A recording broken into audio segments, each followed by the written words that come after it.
Olá, sejam bem-vindos ao nosso primeiro episódio do Amor e Graça Cast.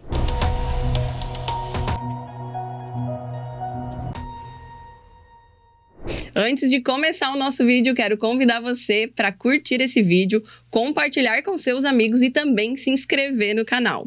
Hoje nós temos um convidado que foi locutor por 15 anos. Ele é pai de 3 filhos, casado, fundador do Ministério Amor e Graça Church, também autor de 3 livros publicados e do próximo livro que será lançado, chamado Um Caminho Sem Volta. Ele é o Joaber Fermiano. Seja bem-vindo, pastor Joaber. Olá, Gedri. Muito obrigado pelo convite do Amor e Graça Cast. É isso? É isso. Prazer para nós poder estar aqui com vocês. Para começar, então, o nosso podcast de hoje, esse bate-papo, vamos falar um pouco sobre esse tema chamado, Um Caminho Sem Volta, que é o título do livro. Ok. Mas antes, a gente queria saber um pouco mais sobre a caminhada do pastor, como tudo começou na sua vida. Conta um pouco da tua infância. Já nasceu em lar cristão, né? Certo. Nós nascemos num lar cristão, protestante, pentecostal, uau, cheio de fogo. E fomos batizados com o Espírito Santo com uns 2 anos e meio, segundo minha mãe e a família, 2 anos e meio, 3 anos. Alguns falam 3, outros falam 2 anos e meio, mas fica dentro dessa casa ali. E desde que nós nos entendemos por gente, sempre carregamos um chamado, um propósito de Deus, banhado em muitas profecias, muitas promessas, marcado por muito eis que te digo, E nos desenvolvemos nesse contexto, desde a infância. Minha mãe já nasceu num contexto também evangélico, então tem uma tradição dentro da igreja assim, E Deus me marcou desde cedo, muito cedo. A gente carrega algumas realidades bem atípicas em relação a uma vida comum de uma criança, adolescente, jovem e até hoje, bem atípico. E eu creio que tudo isso faz parte do pacote, Gedri. Já veio junto com o chamado. Já veio junto. Quem recebe de Deus um chamado, que na verdade um chamado, todos são escolhidos para algo.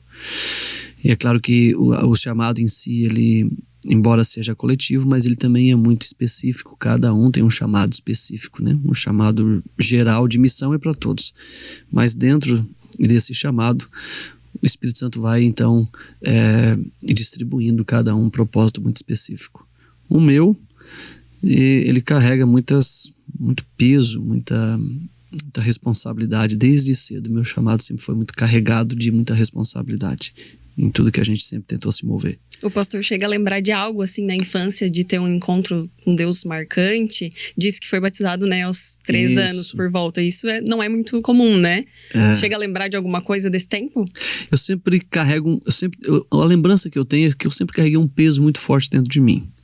Ainda criança, o peso, quando eu digo, eu me refiro à responsabilidade mesmo. Eu tinha uma responsabilidade já desde a minha infância. Uma responsabilidade com falar de Jesus, isso me pesava. Eu me cobrava, por não conseguir falar de Jesus às vezes na escola. E eu sempre carreguei isso assim como uma responsabilidade, um peso de falar de Jesus, de tornar conhecido Jesus, de expressar aquilo que eu experimentei. Tanto é que na minha infância, toda a minha infância, vamos colocar até os meus 11 anos de idade, eu tive essa coisa de evangelizar, de sair, de entregar folhetos, de tirar o meu domingo, que era o domingo da criança, de brincar, nós tínhamos um rio na cachoeira, e a gente sempre se encontrava com os primos e colegas para tomar banho de rio, enfim, andar de bicicleta e subir morro, aquelas coisas de interior. E eu não ficava ali, eu pegava a minha pastinha que eu tinha um peso, uma coisa, algo me cobrava que eu tinha que sair, e eu saía pelos interior, as casas, entre as roças, e às vezes era recebido, às vezes não, era só uma criança, Sim. E eu deixava lá uma literatura. E então hoje, com a idade que eu estou, olhando para o meu contexto da minha infância, eu percebo que era o peso que hoje existe era o mesmo. Essa questão de se sentir responsável por algo que você não sabia dar nome, mas que te amava todo dia. Que te chamava todo dia. Então, isso eu me defino assim, o chamado para mim é algo que é um peso, não um peso ruim, não um peso esmagador. Uma responsabilidade. Mas um peso na questão de responsabilidade. É uma responsabilidade que deita com você e acorda todo dia, né? E agora tá saindo esse livro aí que vai falar talvez um pouco, né, Gedre? Você que escreveu ele também junto com a gente, enfim, talvez está mais por dentro que eu, né? Mas vai contar um pouco, e a ideia desse livro é justamente talvez resgatar na vida de algum leitor esse senso. Nós sabemos que a maioria das pessoas sempre tem aquela dúvida, né? Qual é o meu chamado? E então para o pastor sempre foi muito claro isso, que talvez não claro o propósito, o objetivo em si, mas que era chamado para algo. Sim. Como que na tua infância tu já percebia isso, além desse peso? Porque a iniciativa de levar um panfleto, a gente chamaria hoje do quê? De um cunho evangelista, né? Com certeza, isso mesmo. Assim, eu nunca fui uma criança de brincar muito. A minha infância eu tenho poucas lembranças na questão de infância de uma criança saudável, normal. Eu era saudável, graças a Deus, pela educação que eu tive e tudo. Mas eu nunca fui despertado muito para essas coisas, brinquedos, enfim. Eu até brincava um pouquinho, mas eu tinha um senso meio de adulto já, assim, né? Uma coisa que eu me despertava para outras coisas. Então, se eu via alguém orando, eu queria estar orando. Se eu via alguém vivendo uma experiência bíblica, lendo a Bíblia, eu pegava a Bíblia, eu queria ler também, eu queria entender. Se eu via alguém contando uma história, uma experiência, um testemunho, eu me aproximava. Sempre fui muito atraído por isso. Tanto é que eles faziam oração em casa, e eu acredito que, pelo que a minha avó me fala, eu era o único que permanecia, né, num contexto de adulto, orando, orações em casa que até 3 horas da manhã. E as crianças todas dormiam e eu permanecia orando com eles e profetizando entre eles. Então isso sempre me atraiu muito. Eu não sei explicar, né? Eu só sei dizer o que eu sentia, que eu me sentia atraído, e até hoje é assim, Gedre. Até hoje. Algo mais forte do que se pode pôr em palavras até, né? Então o chamado, ele é uma coisa que é difícil de explicar, né? Quem sente, sabe o que eu estou falando, quem tem isso, que está nos ouvindo, nos assistindo agora, com certeza no a gente falar isso, o coração já queima, porque identifica, né? E quem não tem deve ficar sobrando, né? Que é isso que estão falando? O que eles estão falando? O pastor sente que teve um momento em que tu notou uma diferença de capacitação? Por exemplo, quando era criança, por mais que tinha essa intenção, talvez não tinha maturidade, fazia sem entender o que estava fazendo, mas a partir de um momento se sentir capacitado para aquilo. Sim. São fases, né? A capacitação, ela vem assim muito cortada a navalha, assim. Na medida que você vai dando uma resposta, Deus vai liberando a capacidade, né? Então, teve vários momentos na minha vida que eu percebi esse mudar de tempo em relação à capacidade, né? À medida que eu ia dando uma resposta, mais capacidade o Senhor ia liberando. E até hoje é assim. Então, teve vários momentos na minha vida. Quando eu comecei a pregar, por exemplo, a minha primeira mensagem foi com... A minha primeira ministração foi com 16 anos. Eu acredito, se não estou fugindo um pouco a memória. E para mim era algo muito assustador, porque até então eu orava pelos enfermos, expulsava demônios como criança. As pessoas iam me buscar na minha casa, na casa dos meus avós. Tinha alguém enfermo, vão lá, pega o menino, leva lá para orar. Tem alguém que caiu endemoniado, vão lá, busca o menino, leva lá para expulsar. Então isso era natural até então, mas quando eu cheguei na minha adolescência, para mim ministrar a palavra a primeira vez, isso foi algo muito assustador e frustrante, né? Porque eu vinha numa onda de energia, assim, de uma corrente de poder, né? E agora você se comunicar, para mim era muito difícil se comunicar. Eu tinha uma timidez, tinha uma dificuldade muito grande. E aí, quando eu comecei a ministrar pela primeira vez, a minha primeira palavra, ela foi errada. Eu preguei sobre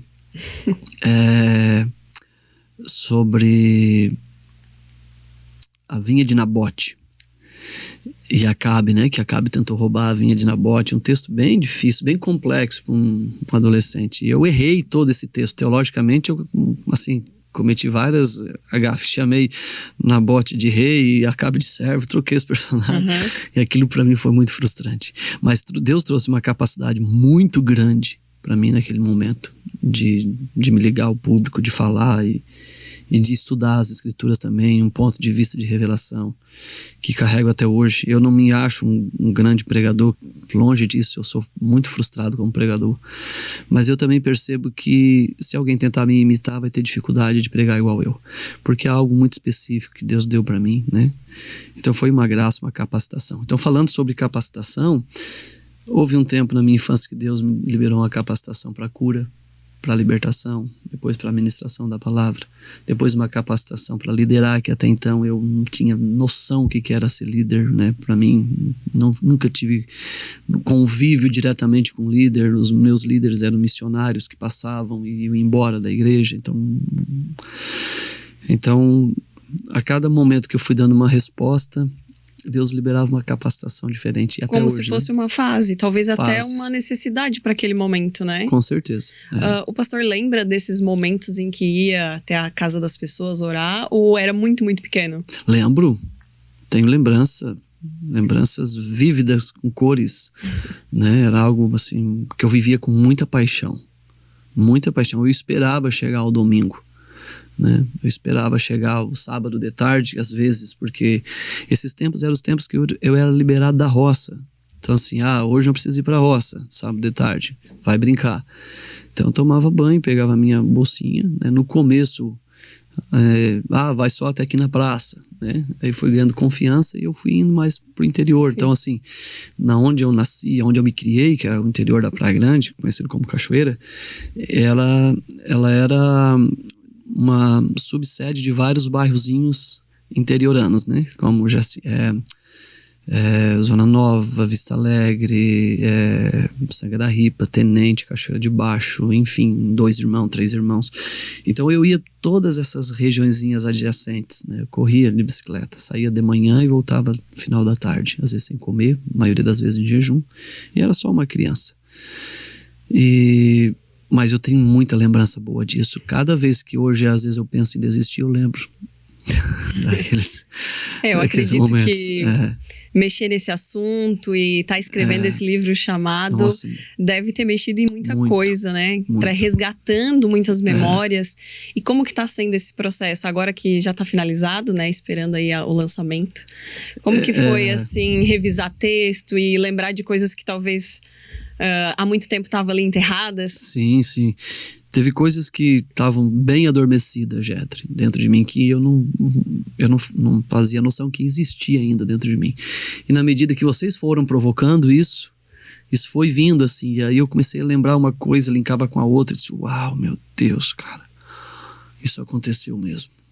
E aí eu pedi uma informação de um pai, de uma mãe, de uma avó, para ter um relato deles, na memória mais... E aí muitas coisas estavam adormecidas que veio da nossa história. Muitas. E muitas outras coisas vieram também que talvez não é o tempo de falar, né? Sim, nem cabe às vezes num livro, né? Nem cabe num livro também, Mas a história ela é muito densa. E, enfim, é isso. Nós fizemos ali, então, no livro tem essa conexão com a história de Jonas. O pastor já se identificou como Jonas muitas vezes? Muito. Se você perguntar para mim assim, quando você chegar na eternidade, quem que você tem curiosidade, é claro que primeiro é Jesus, né? Nosso amado. Mas entre alguns personagens pré-selecionados, Jonas é um dos primeiros da lista, assim, que eu quero ver, quero conhecer. Ele me confronta muito, né? E eu muitas vezes me vi dentro de um grande peixe. Eu ia dizer, ele confronta porque ele reflete muita gente, eu acho, muito, né? muito. Em Nosso muitos orgulho, momentos a muitas gente coisas. não quer dar o braço a torcer, não quer olhar como Deus está olhando. Isso. Cada vez que eu leio Jonas, eu tenho uma nova pregação. Às vezes até não me custo, mas me protejo assim de não ler muito, porque senão acaba a gente pregando só sobre ele. Mas é um personagem que me enriquece muito, me ajuda muito a permanecer, né, na constância, sempre. Ele era um cara que... A não fugir. Ele era um cara meio que oscilou, ele era um cara que brigou com Deus, ele tem muita coisa assim. Mesmo depois que ele foi, ele ainda não estava querendo aceitar, e tava meio... Sim. Vou dar uma chorada aqui. Na verdade ele carregava muito ressentimento, né? Ele era muitas cicatrizes profundas assim de ressentimento, porque ele era nacionalista. Então assim, ele tinha um amor à causa dele, à pátria dele, e aí de repente salvar uma nação que era o principal inimigo na época, né, de Israel, para ele era totalmente incabível. E nós somos assim, né? A gente agarra as nossas opiniões, defesas, o nosso ego, a gente quer fazer justiça com as próprias mãos. Muito. Somos Jonas. Muito. E nós, assim, Deus só pode abençoar o que eu abençoo. Como que Deus vai salvar o que eu não salvo? Né? E Jonas era isso. Assim, não, só salvo o que eu salvo. O que eu acho que deve ser salvo. E de repente Deus começou a salvar os seus próprios inimigos e ele não aceitou. Tanto é que Deus salvou e mesmo assim ele ficou ressentido depois, né? E isso fala muito sobre identidade, né, pastor? Muito. Sobre quem nós somos, né? E pensando então nesse livro, o pastor comenta muito sobre uma fase em que se perdeu a sua identidade. Teve um momento em que Joaber não era mais Joaber. Ah, sim. Não temos orgulho em falar disso, né, Gedre? Mas entendemos que das nossas feridas hoje, como canta o Rodolfo Abrantes, sai poder para curar, né? E tivemos uma fase bem difícil, umas fases da minha adolescência, entrando para a juventude, que daí eu saí dos caminhos do Senhor. Enfim, que se você comprar o livro, você vai... Não vamos dar spoiler. Tá certo, é isso aí. Mas conta um pouquinho. Isso, então foi um momento muito difícil, de muita crise. Na verdade, eu tinha a plena convicção que eu não viveria os meus 20 anos de idade. Quando eu saí dos caminhos do Senhor, uma série de fatores... Quando eu estava no mundo, assim, perdido mesmo, eu tinha convicção certa que eu não iria viver os meus 20 anos de idade. Eu ia morrer antes, né? De uma forma ou de outra. E era muito certo, assim, uma coisa muito espiritual até. E tanto é que aí veio a tentativa de suicídio, né? Com meus 17, 18 anos, eu acho. 18, 19, às vezes é muita informação, eu perco um pouco. E pela graça e misericórdia de Deus. E ficou muito provado para mim, assim. É uma coisa que eu carrego, não tem como eu provar isso biblicamente, Gedre. Mas é uma noção que eu tirei da minha própria vida. Que o diabo não pode me matar. A não ser que Deus permita. Mas enquanto Deus não permitir, ele não pode fazer nada.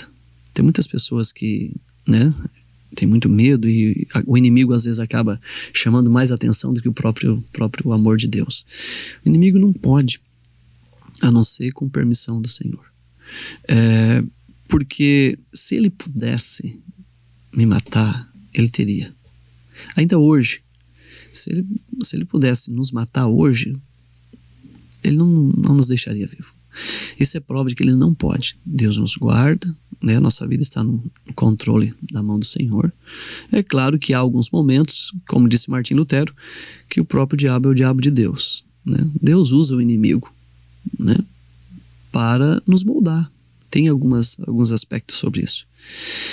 Então, Deus me deu a vida novamente. Eu tenho 2 datas de nascimento, né? Então Deus me ressuscitou, me deu uma segunda chance. E depois que ele me deu uma segunda chance, eu comecei um longo processo na minha vida de desintoxicação, não só de questão de abusos químicos, mas de caráter, enfim, valores, um monte de coisa que foi... Resgatar essa identidade de Joaber que estava perdida. Aquele menino lá da cachoeira, né?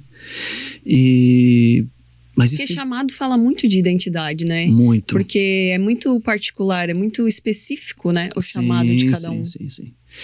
Muito específico. Mas o chamado sempre nos perseguiu. Eu acho que quem tem um chamado de Deus, ele nunca vai ter paz. A não ser que ele esteja vivendo o propósito de Deus.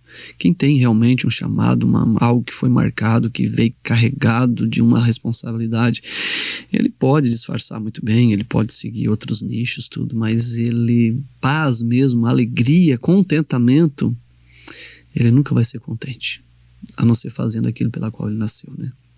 Um propósito de Deus. E é isso, Gedre, né? Então tem a ver sim com identidade, né? Eu me perdi perdi feio, eu tive crise de identidade, eu tentei ser várias pessoas que não eram eu, né? E hoje eu entendo que sempre que eu tentei ser a cópia de alguém, deixei de ser autêntico e, querendo ou não, ofendi a Deus, né? Porque quando eu quero ser o outro, eu negligencio aquilo que Deus fez na minha vida e a história que eu tenho e o que Deus tem para fazer, né? Então, custei muito a entender isso. Quando entendi, descansei. Hoje eu vivo o que eu sou. Não sou muito, mas o que eu sou é isso aqui, né? Como disse Paulo, sou o que sou. E pronto, estou satisfeito em Cristo, né? Entendo que Deus confiou uma fatia para mim, né? E o que falta então, pastor, assim, para que as pessoas entendam e para que a gente tenha mais clareza realmente em dúvida do chamado? Talvez muitas pessoas vivem uma vida comum demais. Não igual, às vezes, né, o pastor que vive hoje um ministério integral, né, trabalha diretamente ligado na obra do Senhor. Mas a maioria das pessoas acabam tendo uma vida mais comum, mas nem por isso não são chamadas por Deus, né? Talvez elas ouvindo esse podcast se perguntem, né, tá aí o meu, né? Para que será que eu sirvo? Qual seriam os meus dons, meus talentos? Como que a gente poderia ajudar essas pessoas assim? Nós temos, eu acho que quase 8 bilhões de pessoas hoje no mundo, né? Se não passou já esse número, não sei. E você acha que para cada pessoa dessa Deus não tem um chamado? Para cada um ser humano que nasce, vive, né? Para todos Deus tem um propósito específico para cada um. Né? Tem um propósito coletivo, geral, que é missiológico. Todos Sim. nós somos responsáveis por isso. Mas dentro desse contexto missão, da igreja, cada um foi chamado para algo. Porque tem pessoas que vai atingir somente uma área em que ela consegue atingir, né? Claro, né? A igreja ela é por camadas, né? O reino de Deus é camadas, né? Então quem tem um chamado para cuidar de 10 pessoas numa congregaçãozinha, lá numa vila ou atrás do morro, numa roça, ele é tão necessário e importante quanto aquele que cuida de 20, 30 mil pessoas.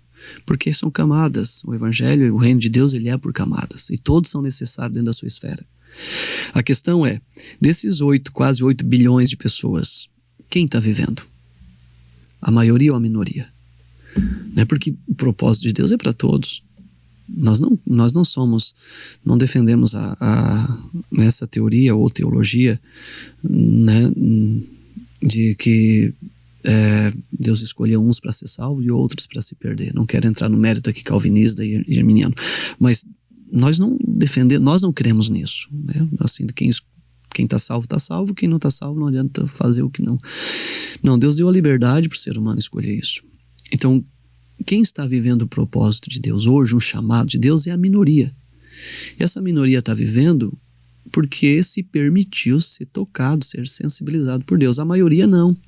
A maioria estão cada vez mais sendo sobrecarregados dos seus excessos. E quanto mais eu tenho da terra, menos eu tenho do céu. Quanto mais eu me sobrecarrego daqui, mais longe eu fico do meu chamado, do meu propósito e da minha identidade, e da minha alegria, e da minha paz, porque só haverá paz e alegria e contentamento quando eu estou fazendo aquilo que Deus me chamou para fazer. Eu posso fazer muitas coisas e não há mal nisso. Deus não tem problema em você ter outros amores, desde que ele seja o primeiro e o propósito dele seja o primeiro. Então, se você está vivendo a missão de Cristo e paralelamente você também desenvolve missões que você gosta, Deus não vai, né?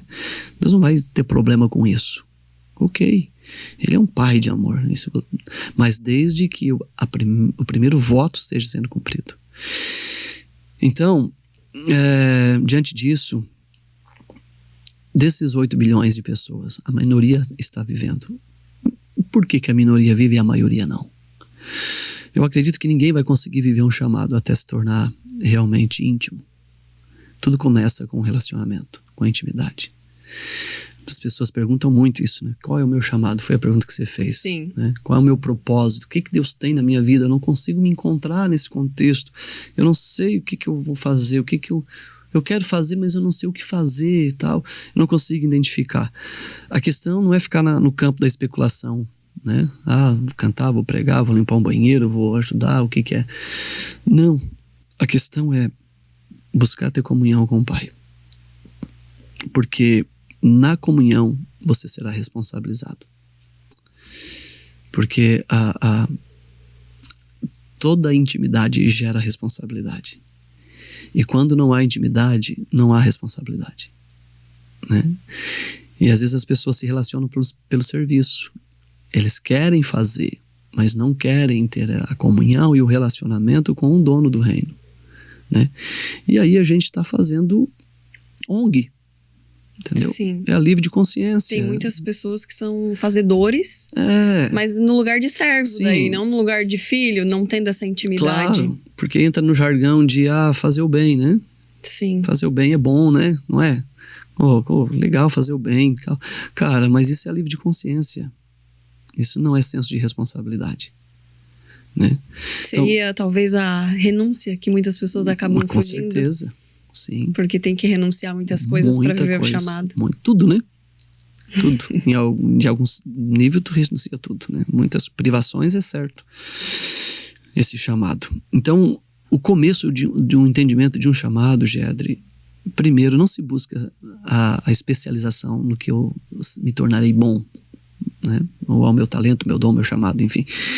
Mas sim relacionamento com o Pai, com Deus. À medida que a pessoa começa a desenvolver um relacionamento, logo em seguida vai bater na porta dela um senso de responsabilidade muito grande. E aí, com esse senso de responsabilidade, vai ficar difícil de dormir, vai ficar difícil de comer, vai ficar difícil de você fazer as suas coisas em paz, entendeu? Então, é isso que a gente talvez consegue, tenta explicar com peso, né? Que não é peso, mas não encontra outro adjetivo para poder... Mas é isso, a comunhão com Deus, com o Espírito Santo, com Jesus, ela vai gerar. Quem tem comunhão com Jesus vai carregar um peso de responsabilidade.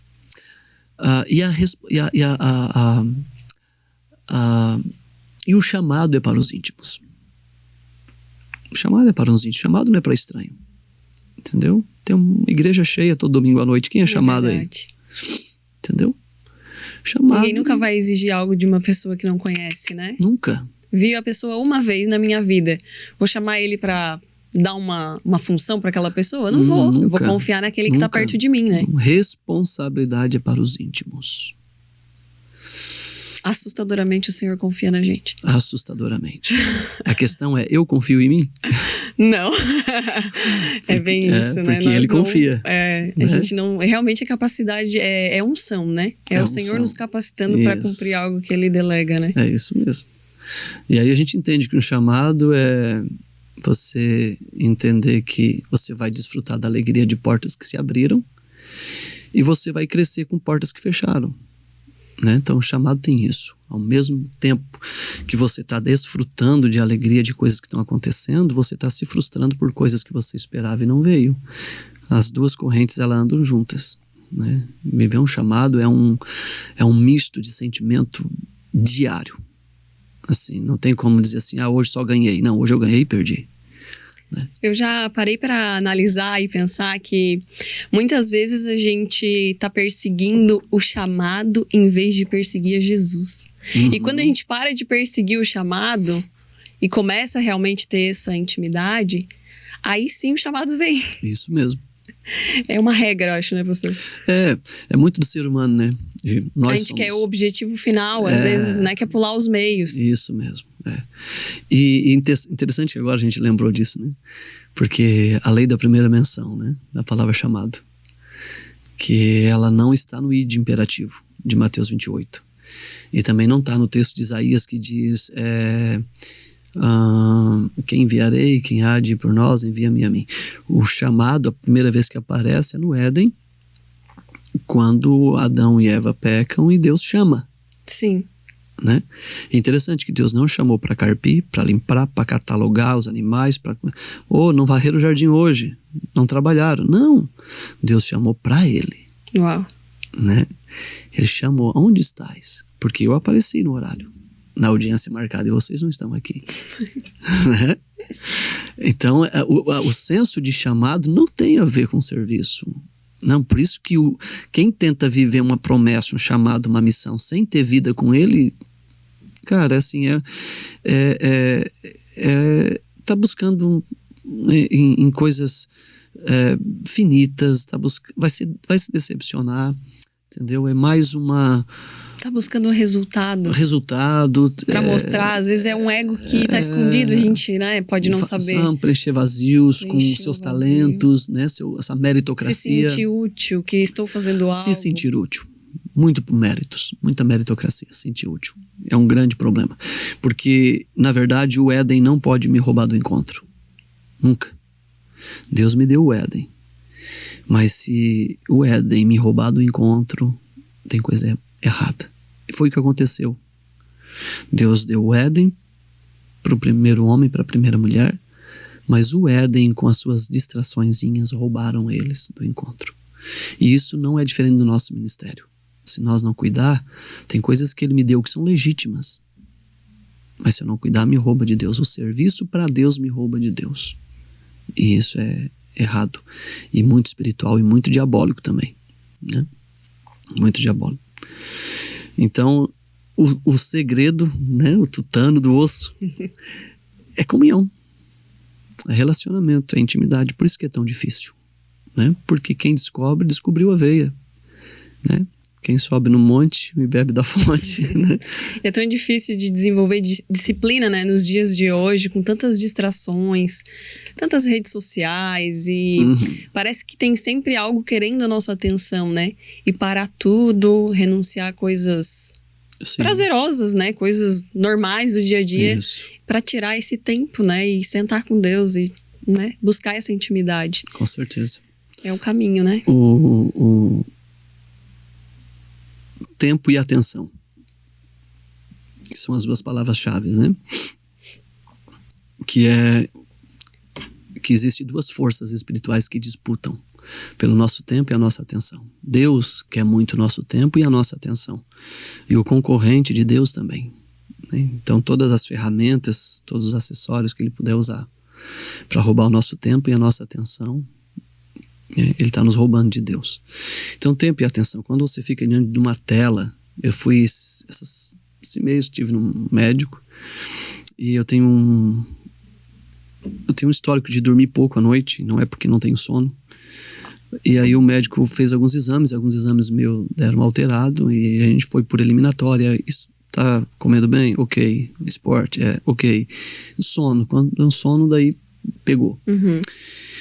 E aí o doutor falou pra mim, cara, assim, hoje o cérebro das pessoas, elas estão se tornando vegetal por causa das telas, né? Isso é uma dependência terrível, assim, né? Se não é numa tela de televisão, é uma tela de um computador, se não é uma tela de um computador, é uma tela de um celular, e hoje o mundo tá desse jeito, a geração tá assim, né? E isso libera uma adrenalina no teu cérebro em ondas que se propagam muito rápido. E o cérebro vicia nisso, né? E interessante que, espiritualmente falando, é justamente isso que acontece quando você consegue ultrapassar essa margem e chegar em Deus. Quando você chega em Deus, você consegue ultrapassar essa margem e atravessa todas essas distrações, atravessa tudo e chega nele, ele dá uma descarga no teu cérebro tão forte de prazer, de adrenalina, de dopamina, que você não quer mais voltar para a Terra. Então a gente tem um rápido vislumbre do que é estar com ele na eternidade, do que é o céu, realmente. Né? Experiência de pessoas que quase morreram, que assim, não quero mais voltar, porque por um milésimo de segundo a experiência valeu pela vida toda, estar com ele, né? Então, quando eu estou fixado numa tela, na verdade, bem na verdade, eu estou buscando Deus. Entendeu? Porque o meu cérebro foi feito para dar tempo e atenção e receber muito prazer por isso. E vicia nisso. Nós fomos feitos para viciar em Deus. Uau. Né? Nossa genética, nosso mecanismo, a gente foi feito para viciar em Deus. Só porque o inimigo sabe disso. Então hoje ele bota algo para concorrer com Deus, para ter o nosso tempo e a nossa atenção. Amém? Amém. Então vamos estar finalizando já essa conversa. Já acabou. Eu queria que o pastor desse como uma mensagem assim para quem está nos acompanhando uma dica, vamos dizer assim, além de tudo isso que nós já falamos, que é tempo com Deus, né? Que o Senhor vai mostrar, sim, o chamado da pessoa quando ela se aproxima. Amém. Mas talvez algo que traga esperança para que essa pessoa comece a desenvolver esse lugar. Amém. Gedra, eu diria que depois de um relacionamento com Deus, que todos nós devemos buscar, e a parte mais difícil não é buscar, a parte mais difícil é manter, né? Muito desafiador manter. Mas se você busca, você encontra esse lugar e você consegue manter este lugar, o segundo ponto seria um sentimento enorme de que eu não existo por causas próprias. Eu existo sempre por uma outra causa. Por exemplo, só há um libertador porque há um escravo. Só há um médico porque há um doente. Só há um pastor porque há uma ovelha, né? Então, o orgulho, ele começa exatamente quando eu penso que o outro existe por causa de mim. E a humildade também começa exatamente quando eu entendo que eu existo por causa do outro. Então, o chamado não tem a ver comigo. Nunca teve. Nunca vai ter. O chamado tem a ver com o outro. Então, eu me relaciono com Deus, eu recebo uma revelação sobre isso e agora eu entendo que o meu chamado, se eu vivo, não é por mim. Não tem a ver com as minhas vontades, não tem a ver com o meu brio, não tem a ver com as minhas conquistas, não tem a ver com o meu sucesso, não tem a ver com o nome que eu... Não. Meu chamado foi dado não para me servir, foi para servir tudo que está na minha volta. Então, quanto mais eu conseguir servir de pessoas, de comunidade, mais eu estou vivendo intensamente o meu propósito, né? Eu acho que seria isso. Não sei se eu consegui explicar. E eu acho que essa é a mensagem. Eu tenho um chamado. O seu chamado tem a ver com o quê? Tem a ver com desenvolvimento de talento? O seu chamado tem bulinado você para ser um grande pregador? Uau, que impressionante. Entendeu? Não, o seu chamado tem a ver com o quê? Com técnicas vocais? Bacana, é bom, ok, deve fazer, tudo isso é útil. Mas técnica, oratória não liberta ninguém, não serve ninguém. É verdade. É a unção. É a unção. Bom, bacana, precisamos das duas correntes juntas. É excelência, né? Ter os talentos. Com certeza.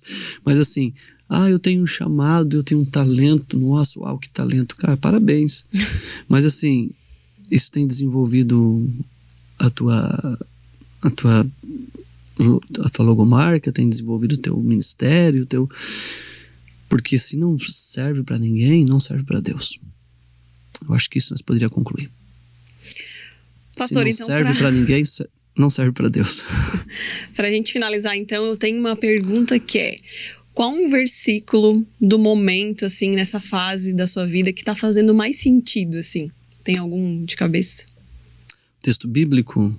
Um texto bíblico, um versículo, algo que seja para esse momento. Filipenses 4, ou 3 e 5, eu tenho um problema sério com informação. Mas está em Filipenses. Que haja em vós o mesmo sentimento que houve em Cristo Jesus. Esse texto, ele me machuca. Que haja em vós o mesmo sentimento que houve em Cristo Jesus. Eu acho que é um texto para nós analisar muito.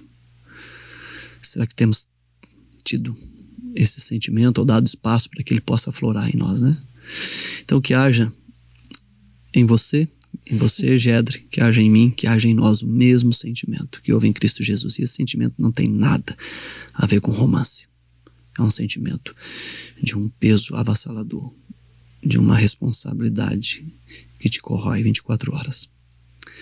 Mas tem a ver com a eternidade. Né? É isso, foi um grande prazer. Uma Amém. Pena que já está acabando. Com certeza. O pastor vai ter que voltar aqui várias vezes, porque a gente vai ter muito assunto para conversar, Amém. Né? Então, podemos estar combinando aí algumas outras bate-papos. Amém, Gi. Obrigado, tá? Não sou aquilo que gostaria de ser, mas tenho certeza de que não sou mais quem eu era. Né? Muito bom. Estamos melhorando. E que Deus nos ajude, porque ninguém está totalmente seguro de um amanhã. Estamos sempre segurando nas mãos de Jesus. Ninguém pode dizer, eu garanto, eu prometo, eu vou chegar, eu aquilo. Não, não, não. Então que Deus nos ajude, que Deus nos guarde, que Deus nos proteja, para que nós possamos cumprir a nossa jornada até o fim. Amém? Deus te abençoe, foi um prazer. Prazer também, pastor. Nós esperamos que vocês tenham aproveitado esse bate-papo, né? Que tenham sido edificados através dessa conversa. E não esquecendo do lançamento do livro do pastor Joaber, chamado Um Caminho Sem Volta, que em breve vai estar aí disponível para que você possa adquirir. E faça uma crítica depois, que nós precisamos melhorar também, né? É isso aí. A nossa editora. Obrigado. Fechamos então, até a próxima.